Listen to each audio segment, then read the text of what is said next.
Thank you, Professor Harilal, for having me. And a special thanks to Professor Godwin for reaching out and identify me as a speaker for this panel. I will be very brief.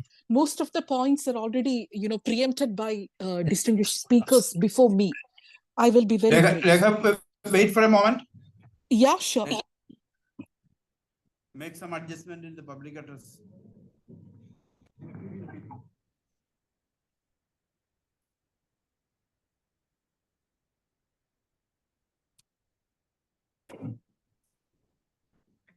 Codeless.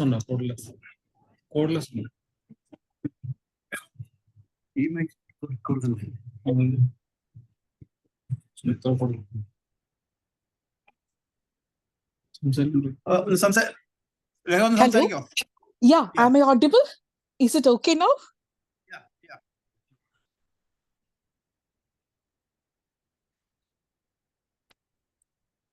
Okay. Everything is fine? Yeah. Hello, everything is fine? Am I audible? Yeah, it's clear now. Okay. Thank you so much once again. My favorite finance commission is always 14th Finance Commission. In the cooperative federalism, we can think about 14th Finance Commission prior and after. Why I'm saying this? Because of the radical decision they have taken related to the quantum of devolution. And of course, we know that after that, many things happened. The restructuring of grants and conditional grants have happened. But that priority the commission has given to work with the quantum of devolution or the magnitude of devolution is what I adore. And I think in the 16th Finance Commission, this approach of focusing on the magnitude of the devolution is what we must be focusing on. And in the memorandum which we put forward to the 16th Finance Commission, I think the focus has to be once again on the magnitude of devolution, because the professors have spoken before me the kind of the shrinking of the pool that is happening, and this size of or the magnitude of the devolution and the shrinking that's happening outside the divisible pool, there should be a linkage between this, and center government or the finance commission is answerable for that. And they can't do a disproportionate increase in the cess and surcharges the way it is happening. That's leading to the shrinkage of the funds. So ask for 60, we may get at least 55. So that's the first point I would like to put forward, that we should be speaking about the magnitude of devolution. Now, two major decisions that has happened in Finance Commission, the 14th Finance Commission. One is, of course, as I mentioned, the magnitude of devolution. The second is the focus they have given on ecological fiscal transfers, the climate change commitments. So that, in the present devolution formula, the ecology and the forest is given 10% weightage. I think we need to focus on the climate change commitments because this is a broader question. It's an international public good. That's the way India is putting forward this concern. So we must be focusing on ecological fiscal transfers, just like the way the 14th Finance Commission has put forward that. And of course, the 15th Finance Commission retained the criteria with some minor corrections. So that's my point about the quantum of devolution. Now, what could be the plausible arguments? Take a moment and take your seat as a chairman of 16th Finance Commission. So what could be that plausible argument he's going to put forward to you when he's on board for the bargaining? First, he will be talking about the poly crisis, or he will be talking about the geopolitical uncertainties, the exogenous factors that's affecting his size of government. And Professor Harilal has pointed out this beautifully, that what's happening in the center government, the size of government is shrinking. So if the size of government is shrinking, of course, that is closely correlated to the revenue stability. So the revenue stability, what's happening, we have talked about the pillar 2, the global, the minimum tax for the corporation tax, it is coming down to 15%. All those, the details of the shrinkage of the tax pool we are talking about, and it is closely linked, the size of the government, the poly crisis, and the revenue stability. So if that is the case, They will argue before us that macroeconomic stabilization function, we can better perform. So that's the way they are going to put forward the argument. And that's what is exactly happening in the Lutyens' Delhi. So how we counter-argue this statement? Over the years, after the 14th Finance Commission, something very strange that happened, a development is, in the cooperative federalism, there is a kind of nudging that's happening now. The center government is nudging the state governments to go to the market to find the extra borrowing space. And they articulated that you can go beyond 3% of the deficit, but that 0.5 will be tied to the structural reforms.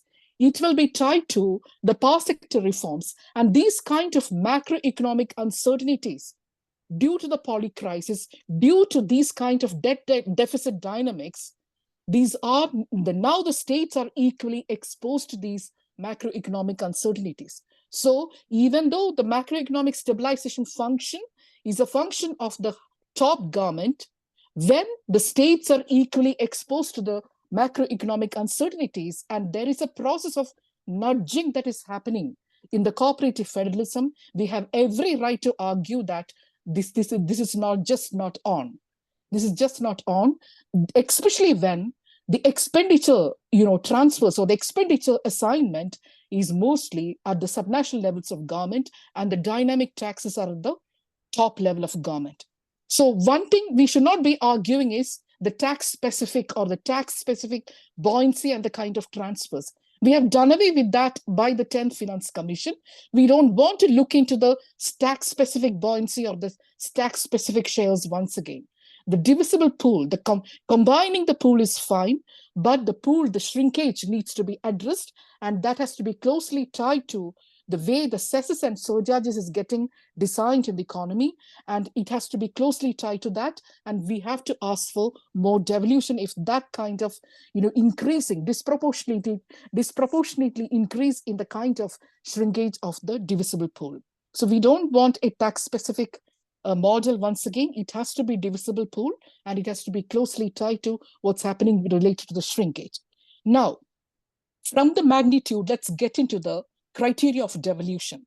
The present formula, as distinguished panelists spoke before me, 45% of the entire, the scientific formula is given to the per capita income distance.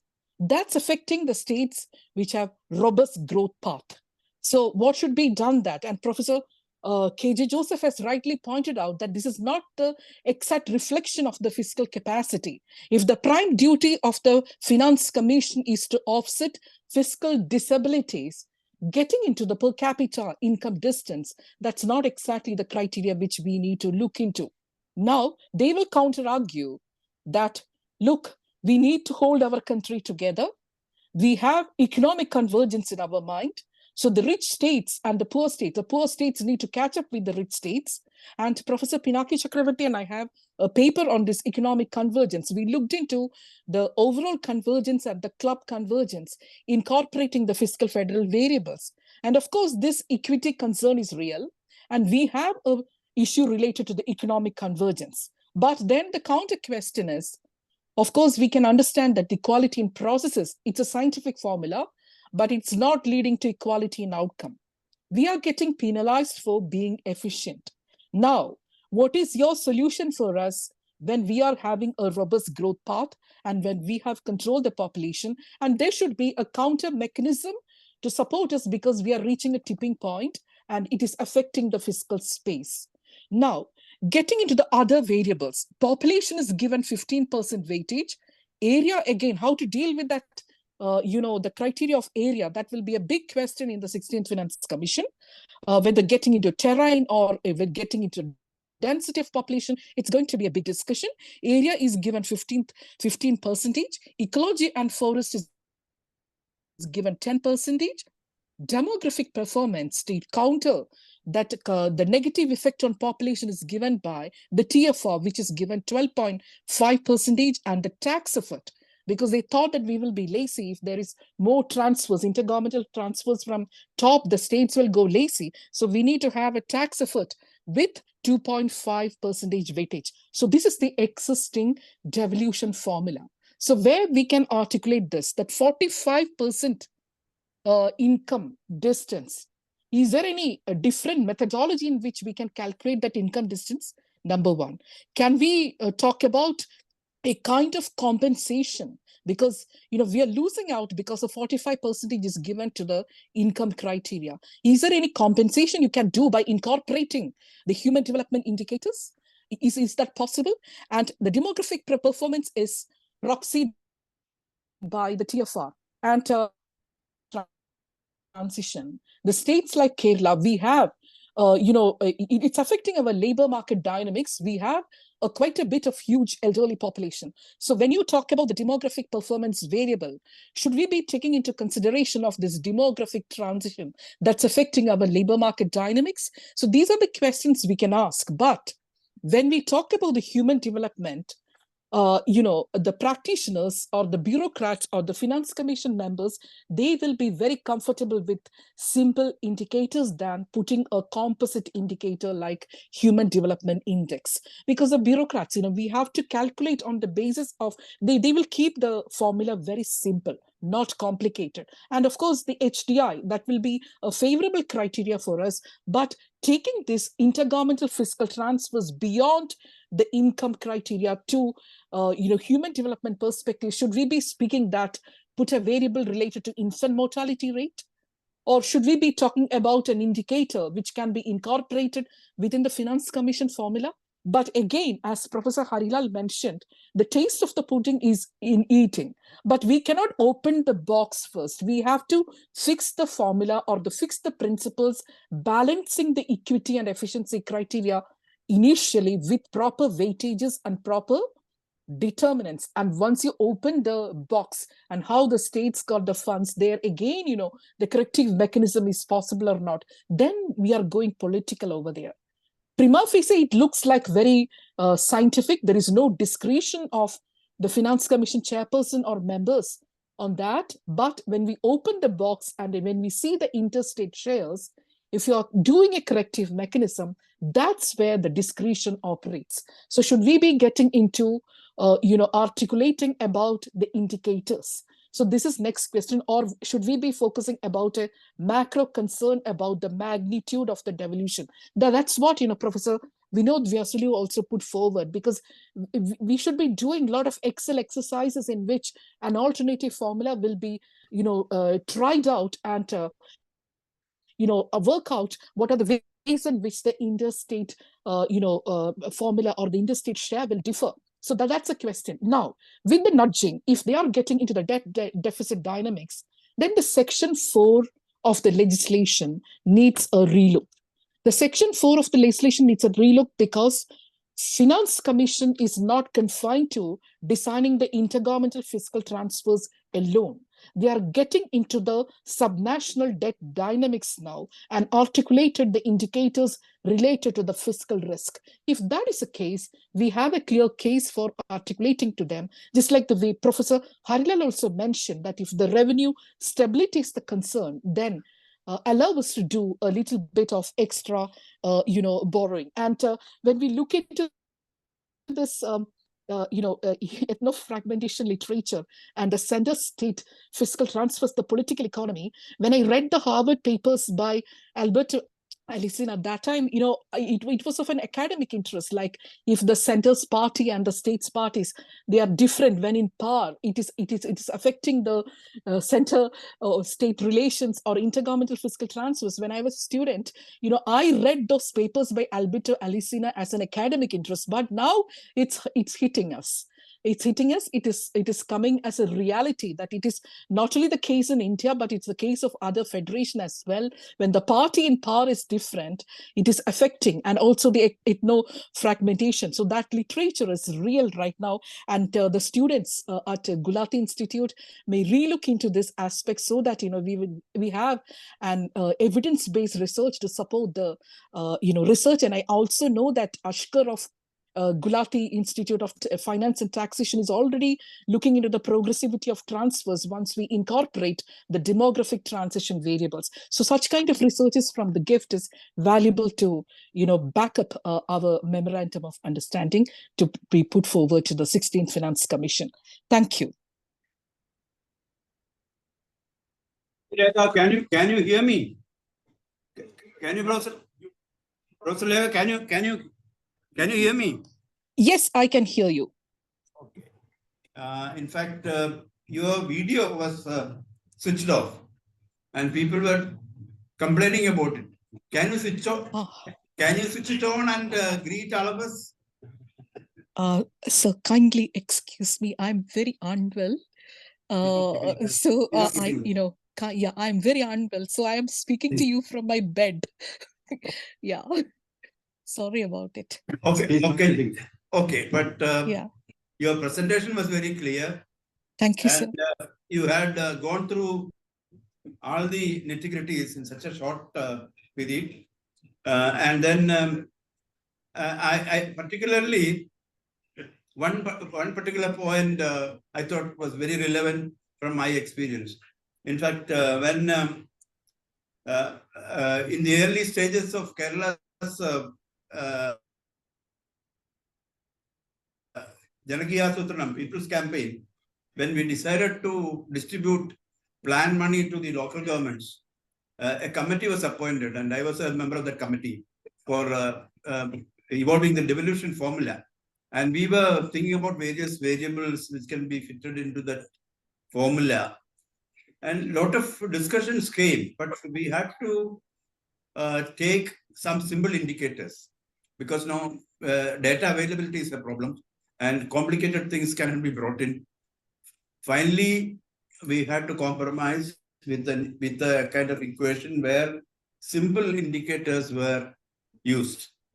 Similarly, at the level of Central Finance Commission also, when they think in terms of formula, they will be looking for simple indicators. So we will have to do their work also in terms of evolving certain indicators which can be implemented, which in terms of data calculations, etc. So that's a very important point. Of course, all other points you made were also very, very important. Thank you, Professor Lekha, for joining us. Thank you so much. Thank you. Now we have very limited time for discussion. A lot of time. Yeah. A lot of time. But never limited. Okay. If talking around us, we don't cross 250. Yeah. So how to go about doing that? We will circulate the mic, and then our panelists are all here. You are going to help us with that. That's great. Yeah. You can raise your hand. The mic will reach you. Yeah, so many hands are back first. Here, right? Is somebody from the right? Go to the.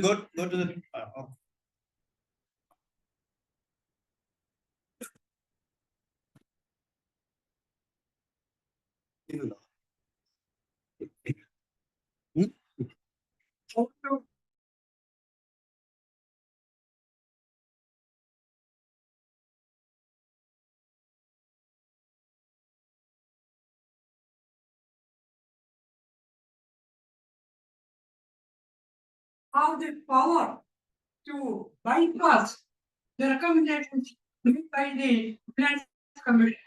Give a clarification on it. Yeah, in fact, now we will collect more questions. If I start answering, I think we are the panelists. It will be very useful if you can. We'll collect many questions and then together. Also, you can specify which panelist you are aiming at. Yeah.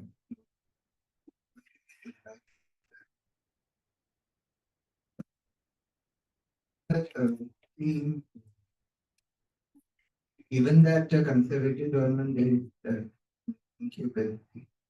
I think that it is expectable that it takes a market-oriented approach to all of its policies.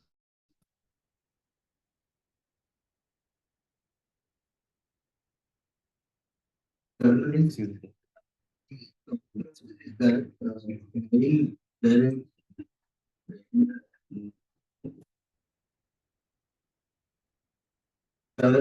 making more investments so that it would crowd out the private sector investments, and that's the general narrative I can understand from the policy. But my question is this: In fact, if that is the case, in fact, if the Keynesian approach is that when the context in which Keynes proposed fiscal stimulus for the whole economy was when it was not thriving itself, right? So, my question is, where does southern states or in fact Kerala is losing out when government is not consistently in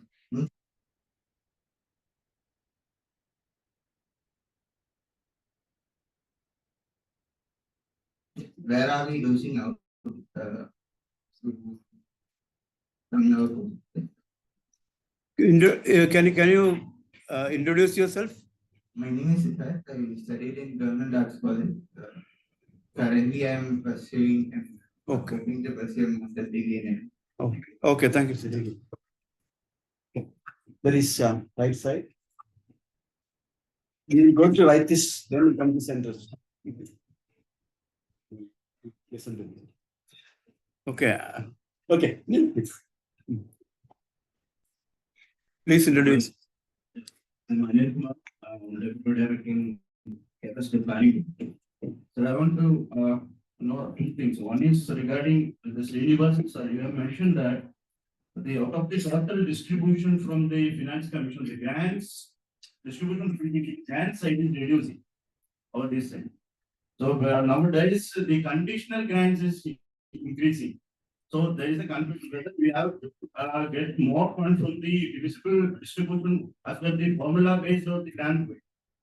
That is the one of the issues. And my observation also that the grants, the total distribution, the grants is increasing. As compared to the 30th Finance Commission, 12% was the total grants to the total distribution. And the 15th Finance Commission, I think, is the 20% the total grants to the total distribution. So that is my opinion. Then another thing is the usage of Finance Commission to other purposes. So, for example, the union budget declared that the capex, or 11 lakh crore is capex, the special assistance to the states. This Finance Commission formula also uses for distribution of these kinds of assistance also. Whether the infrastructure usage fund is possible through this criteria basis another. And in case of the CGST is also for the last 3 years they have distributed based on this Finance Commission form. So these are CGST. Yeah.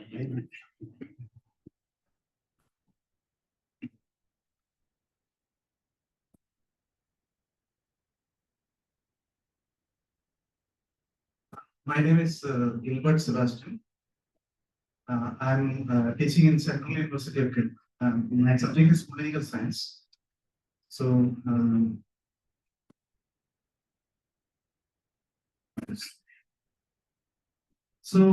what I need to say is that, see, I'm in Norway justifying the union government. The union government has been very pejorative. But then we have to also consider, we take a people perspective. We have to also consider the role of the regional dominances. See, if you look at the figures, the big debt has gone up from 25,721 crore 2000 to 2001 financial year to rupees 3.57 lakh crore in 2022-23. That is, is of 13.88 times. Okay. See, if you are using this kind of text, big data for developing activities, welfare activities, then it has got a multiplier effect. Agree. But then you see how when you generate this kind of money, how you finance it. There is a question of intergeneration equity. It's Dr. Srinivasan was mentioning. And then we have this issue of KIPB. Thomas Isaac sir was involved in this. But then, how you raise the finances for gifting? You're raising the finances through petroleum cess. So it is again the regressive indirect tax. So the regional dominant classes are not to be excused in this kind of thing when we take a profit perspective. And then there was a suggestion that I studied by one P.S. Ranjit, young person, that the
ഇനി അടുത്ത ചർച്ചയിൽ ബാക്കി കാര്യം അടുത്ത ചർച്ച ഇനി വേറെ അവസരം ഉണ്ടാവും.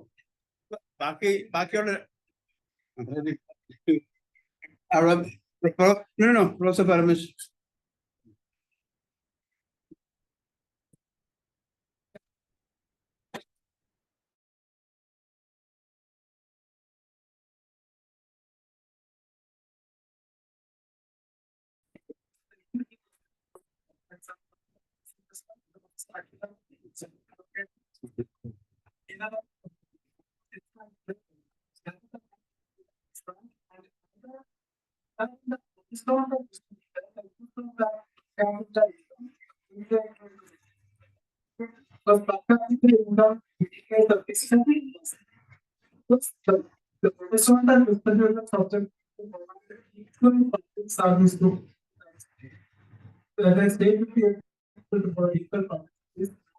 Fiscal capacity per capita income does not indicate fiscal capacity with the developers.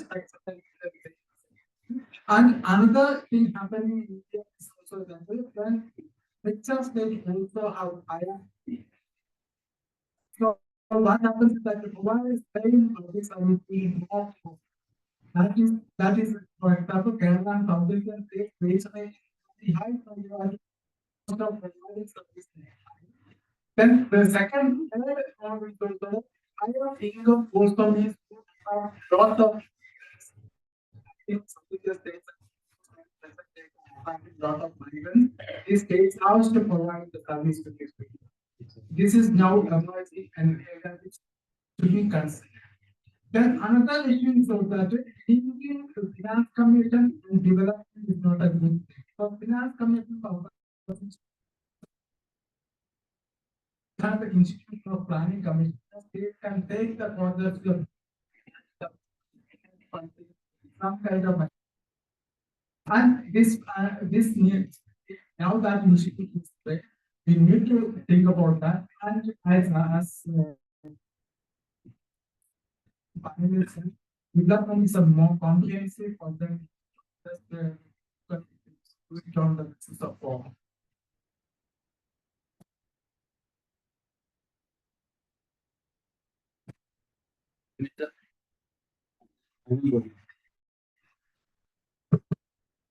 I would like to make one point regarding the strengthening the cooperative policy.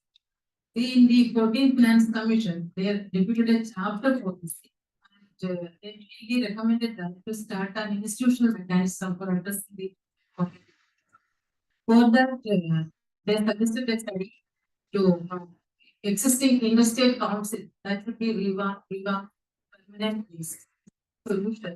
14 Finance Commission suggested, but nothing has happened after that. And another point regarding the vertical imbalance, because three issues we have discussed here clearly. Now, for cooperative pluralism, we need vertical balance. We have to reduce the vertical imbalance and also horizontal imbalance. And also the FRBM limitations, the government is imposing on that. These are the three issues of this cooperative challenges of this cooperative pluralism.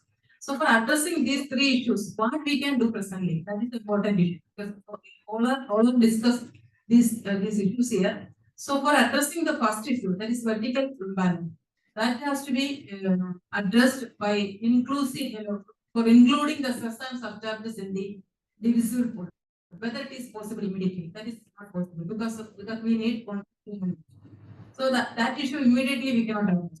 For that, we can do one thing. We can ask for more tax devolution. Tax devolution from the 41% to 50 or some figures already addressed to 60 up to 60%.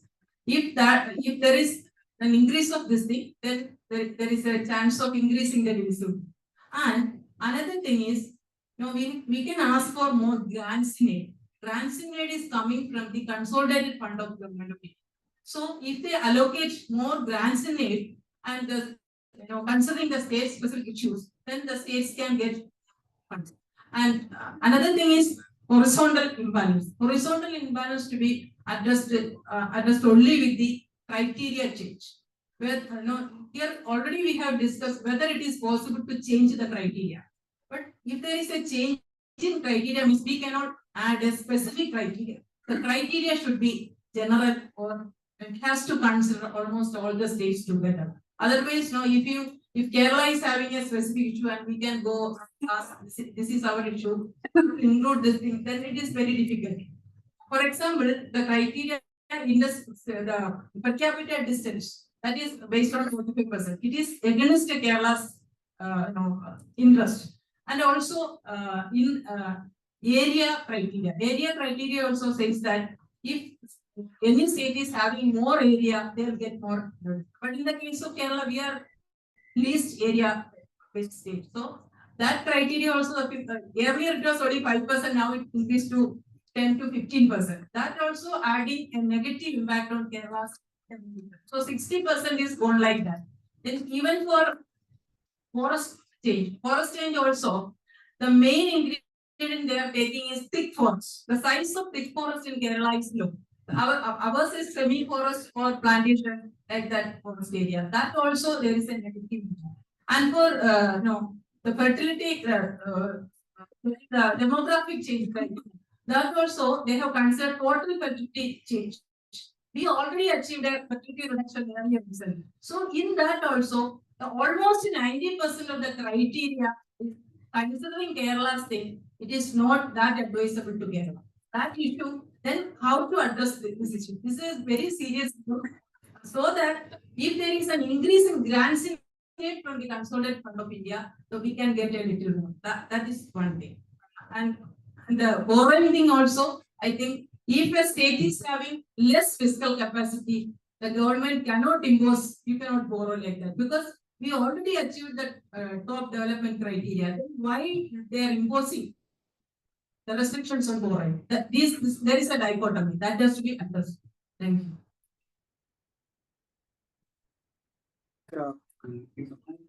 I think our finalists should respond to briefly. Yeah.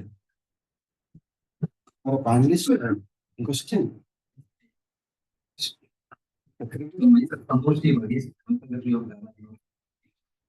just want to submit an aspect that this horizontal devolution is actually violating the principles of horizontal equity.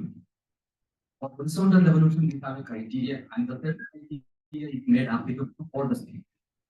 Technically speaking, horizontal equity means equal consideration or equal treatment to all such entities who are identical in relevant roles. So here we know that the economic situation, the objective of this horizontal devolution is the equalization of availability of public services or the cost of doing things according to national. That's this objective, and this is the objective. This horizontal devolution is attempting to address. So, why should the states alone must take the responsibility of fulfilling the objective of equalization of public service? That's one thing. The another thing is that states are different with respect to the economic situation. So we need separate devolution, separate criteria for horizontal devolution. Otherwise, it will violate horizontal. That's all. Thank you.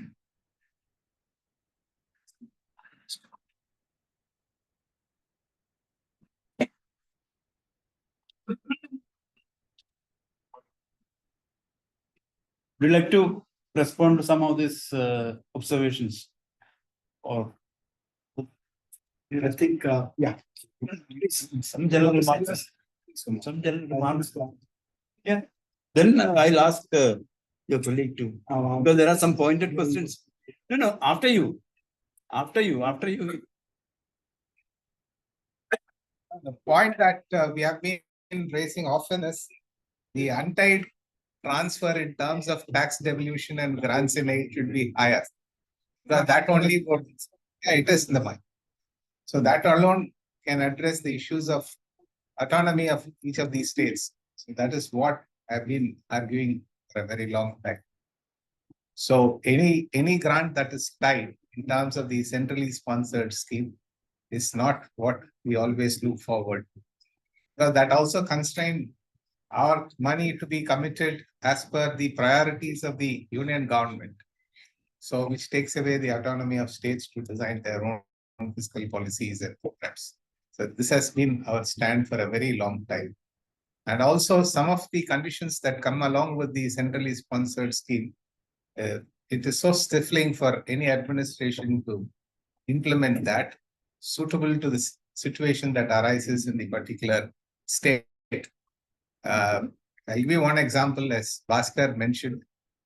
When we implement the what we call it as a Muthulakshmi Reddy scheme for pregnant women, where we give about 18,000 rupees in a matter of about 9 months for a pregnant woman, of which 4,000 rupees is given by the union government. And this requires a lot of documentation from the union government, and they will have to approve this. So unless that is done, that 4,000 rupees will not flow in. So we would disperse the 14,000 rupees, but that 4,000 rupees would never come through. And once again, the state has to pull in that money as well. So this is how many of the schemes are not being implemented, but having accepted, we'll have to commit even our own resources towards that. And this is a point that Bhaskar has always been raising. And therefore, if you have larger outcome-based grants, instead of tying it to a particular system of implementation of a program, then many of these things, for instance, if you say that institutional delivery or IMR or MMR has to be reduced by this amount, then we will give you that amount of money. Then we will design our own policies to do that. So you need not micromanage how we do and disperse this particular amount. So that's the point that we want to make. Thank you. Michael,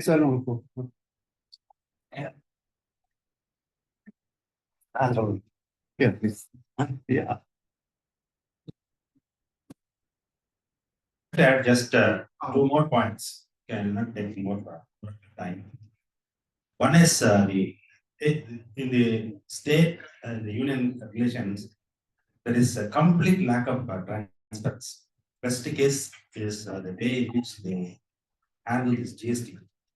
You see, the GST, it is divided between the way in which we collect the taxes is divided between the states and the union. Like for instance, to take Tamil Nadu, if there are about 15 lakh GST payers, 7 lakhs are with us, 8 lakhs.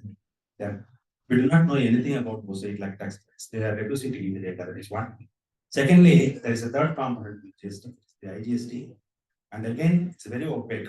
We do not know till they do not know how much tax is collected, how it is being devolved to us. Do not know.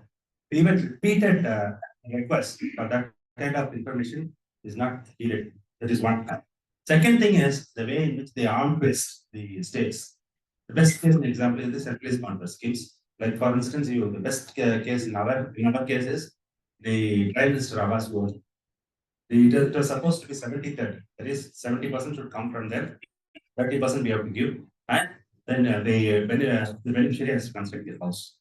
But in practice, our contribution is 70, their contribution is 30. But of all the paid, they insist that no, the name should be Prime Minister Abbas, despite the fact that they give only 30%. If you refuse, they say that they will stop funding. And it is not only that. They start with something, then later on they withdraw. Like for instance, when they initiated the crop insurance, they said, we will give 40, you 48, you will give 48%, 2% will collect it from the beneficiary. You know what they have done now? They have reduced it to 33%. So what our problem, we can't withdraw the scheme. So We started with 500 crores 4 years ago, annual commitment. And this year, we have to shell out 1,700 crores because of the withdrawal. No? They act in such a irresponsible manner because they did not face the people. We have to face the people. So these are the problems that we face in the relationship. And with those 2 points, I think I'll stop.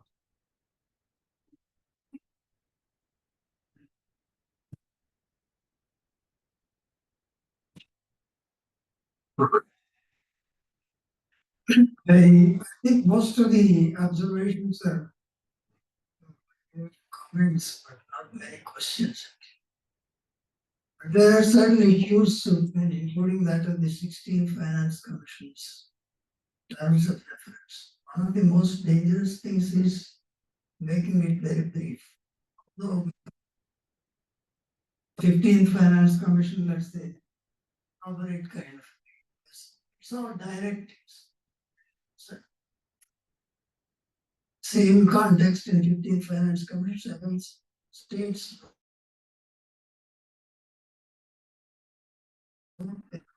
that's it. Requesting for a discussion. But the most dangerous thing is put a chairman is not for liberalism. Give a brief kind of a reference. They would do. It's the most dangerous way of doing it. And looking back into that of, let's say, 15th finance commission's terms, we can imagine that is likely to be chairman's own interpretation. You don't even have an opportunity to criticize it. So you come with a report. The last issue that perhaps not being discussed here is something to do with not talking in terms of whether we aspire from the finance commission or for that matter in the center-state relations would be realized in the present context. That's why I think the subtle and nuanced way was talking in terms of the very character of neoliberalism has changed. Earlier, states power under NDA is diffused and spread the face of what could be even external. If you get it concentrated in, let's say, one man, one country kind of thing, you don't know what exactly will happen. Therefore, in fact, when it comes to the question of repeated reference to the stress, finance commissioner after finance note, they say, look, the stress must be purpose-based, specific purpose, to be time-bound. But I think those who have analyzed the kind of literature, they have never used stress, for instance, right to education, linked kind of stress. It was not completely used. And it's now not even withdrawn. So therefore, they don't seem to time. I think we're likely to interpret the recommendations that is advantageous. When one issue is something is that is, I think, delimitation kind of. That was done in 72 by postponing it by 30 years. So that of 2002 and then 2002, 26. They have not even conducted 21 census. We don't know when it will be 31 census. And what kind of things are in the reserve for the kind of federal relation. All this lead to that of a situation where typically the power gets concentrated. That's why it's an old thing. Unless there is destabilization, this kind of an authoritarian concentration. Maybe we have to do that by mobilizing it. Maybe this seminar may help us understand what is coming in spite of our genuine kind of interest in, let's say, relations. The dangers also must take into consideration. much more dangerous politically. Vinod, yes.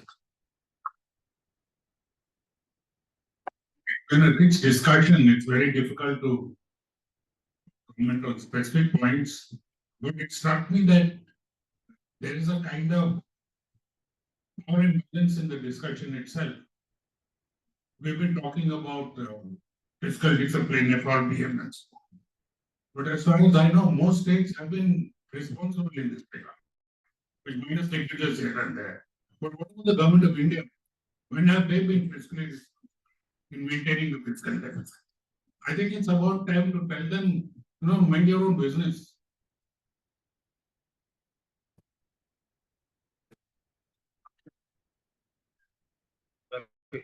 And Lekha Chakraborty, no. Thank you. Am I audible? Yeah. Yeah, thank you so much. I have only 2 points to make. One, we need to look into the projections, the model which Finance Commission used, because this also affects the numbers. So that forecast errors and the political economy of that, the way they decide the tax buoyancy estimations and the growth, that projections, that is equally important to look into the technical part of the projections. Second is, the consensus towards unconditional transfers is welcome. I also go by that statement that we should be focusing on formula linked unconditional transfers, because it gives fiscal autonomy and the flexibility of finances at the state level. And that's exactly what 14th Finance Commission was also highlighting. So that point is very well taken, rather than getting more into the grants or, the conditional grants design, because centrally sponsored scheme is not working very well when it comes to the flexibility of funds and, the fiscal autonomy of the states. Thank you. Thank you, Lekha. There are some general announcements. Thanks. Kiran will give the vote of thanks. I know lunch is waiting, so I'll keep this very short. This is already cold. Hello. Thank you. It gives me immense to thank before you on behalf of Kerala Peace Association, Gulati Institute of Finance and Taxation, and University Center for Inter-University Center for Alternative Economics to offer vote of thanks. First and foremost, I would like to thank our sincere appreciation for everyone who is gathered here to make this event successful. I would like to begin my vote of thanks by thanking Professor K. Harila and Professor Joseph for their tireless efforts in making this event a grand. Thanks to Professor Harila for eloquently and thanks to Professor Joseph for arranging issues associated with per capita income as an income distance criteria in distribution of funds. Point well taken, sir. I would like to thank Dr. K. Jairanjan for graciously accepting our invitation in our lectures, despite your busy schedule, and your very key points for creating a common platform for states to negotiate, and the point about the need for decentralization are much appreciated, sir. Thank you again for joining us. We are deeply grateful to Professor M.A. Women for accepting our invitation at this short notice and bringing our attention to the issue of growing vertical balance. We extend our sincere thanks to all the speakers who have accepted our invitation, traveled from different places, and gave very insightful or an array of issues that are in front of us as far as cooperative federalism is concerned. I would like to thank Professor Vinod Vyaslu, Professor P. Reddy, and Dr. Srinivasan, Professor Vijayabhaskar, and Professor Lekha Chakraborty. I extend my heartfelt thanks to the President, General Secretary, Treasurer, Office Bearer, and all the members of KEA, students and staff of Gulati Institute of Finance and Taxation, and students and staff of Kerala University and all the associated colleges who have gathered here and for your active participation. And I would also note the presence of two former General Secretaries, Dr. Ian Thomas, who has joined from Trishul, and also Professor Priyesh C. And a special appreciation goes out to all the participants from different locations, offline, and also the participants online for your active participation and for making this seminar a grand success. Thank you once again for making this event grand success, and also we look forward to your continued support. Thank you once again. Announcement എന്ന് പറഞ്ഞത് എല്ലാവരും ഈ ഇവിടെ തയ്യാറാക്കിയിട്ടുള്ള lunch കഴിക്കണം. അതാണ് ഒരു announcement. രണ്ട്, ലഞ്ചിന് ശേഷം ആനുവൽ ജനറൽ ബോഡി മീറ്റിംഗ് കെഇയുടെ ഉണ്ടായിരിക്കും. കൃത്യം 3 മണിക്ക് കെഇയുടെ ആനുവൽ ജനറൽ ബോഡി മീറ്റിംഗ്.